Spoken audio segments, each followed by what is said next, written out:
ए हो हमनी के नु सारा दोस्त मिल के प्लानिंग कैले बनी सन कि एक हफ्ता ला गोवा घूमे जाए सन। क्या? हम हाँ ना बोलनी। हाँ हम बोली कि अपने मेहरारू से हम पूछ के बताएं। हाँ भाई। हाँ भाई, हम तो ना जा पाएम गोवा। का है?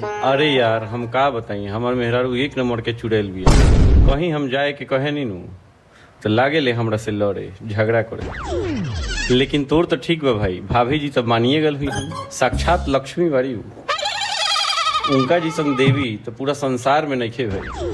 ठीक बा भाई, ते एंजॉय कर। ठीक बा ठीक बा रउआ जा सकत नहीं। ठीक बा। हाँ भाई हमार काम तो हो गई। अब तेहू जाके भाभी से पूछ आ हम फोन करके सेम डायलॉग बोले। हाँ हाँ ठीक बा।